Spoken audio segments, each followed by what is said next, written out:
let's practice Balasana and Bhaktasana. Often in most yoga classes, child's pose is called Balasana, and Balasana is used interchangeably. The difference is Balasana, child's pose, is a more rounded, introspective pose, which you'll see in a moment. And Bhaktasana, devotional pose, has the arms outstretched, and it's a little more of a back bend rather than a rounding of the spine. So let's practice both. Now it's important if you have knee problems, if you've had a knee replacement, or if you've had ACL repair, MCL repair, to be very mindful of the knees in this pose, because it is a very acute bend to the knee. If you have any knee considerations at all, you should try this pose by rolling up a blanket at its on the length, so that it's sort of like a long hot dog, and placing that behind your knees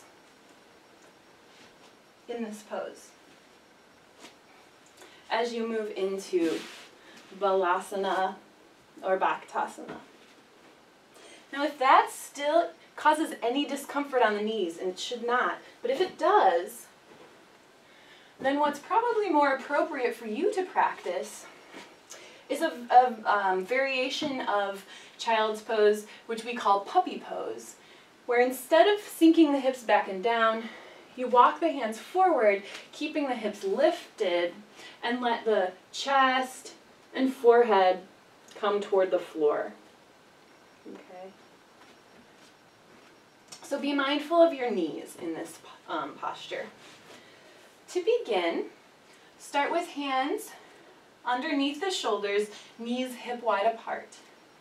We'll start with devotional pose, Bhaktasana. From here, inhale, exhale, widen the knees toward the outer edges of the mat and draw the toes together to touch. Inhale, lengthen the spine, and as you exhale, sink the hips back and down onto the heels. From here, inhale, gaze up, draw the chest forward as much as you can, and feel the back bend here. To accentuate, you can even draw the shoulders down and away from the ears, and imagine sinking the chest toward the floor. Inhale here, and exhale, walk the palms out. Pause to inhale and accentuate the back bend. Exhale, walk the palms forward just a bit more. And once more, we'll inhale to lengthen the front body long. And exhale, walking palms forward. Allowing the forehead to rest on the floor.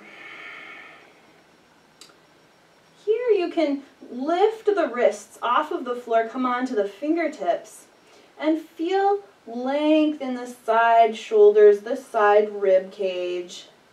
And exhale, allow the chest, the heart, to sink deeper toward the earth. Walk the fingers a little bit further, and then press the hands into the floor. You can press the palms away from the body to help sink the tailbone toward your heels. Again, if you're finding pain in your knees or your hips here, try the rolled up blanket underneath, behind the knees. So Bhaktasana, devotional pose. It's more active. And you can also relax on an exhale, let the elbows release, let the shoulders round and fall forward. And find the breath.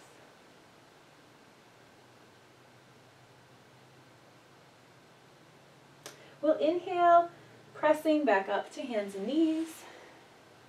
And draw the knees this time together so that the knees are touching, ankles and toes are touching. For Balasana, child's pose, we'll inhale, lengthen the spine, and then exhale, curling the tail toward the knees as you round the spine and come to rest the seat onto your heels. Forehead rests on the floor, and then you can walk the hands back to rest with your palms face up next to the heels, or perhaps even on the palms of your feet. You can see here that the spine is in a more round position. You're curled into a little ball. You can focus on breathing into the back ribs, the heart, the side body, the space between the shoulder blades. You can feel the pressure of the belly into the thighs into the belly. And this pose can also be practiced with the rolled up blanket behind the knees if that is appropriate for your body.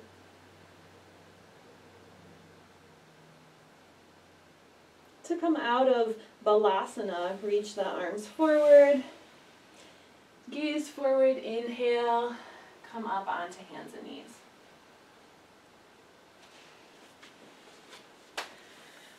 Balasana is child's pose, Bhaktasana is devotional pose, and you'll notice that if you practice yoga with me, I tend to use those terms interchangeably, and a lot of yoga instructors do that as well. So I hope you enjoyed practice.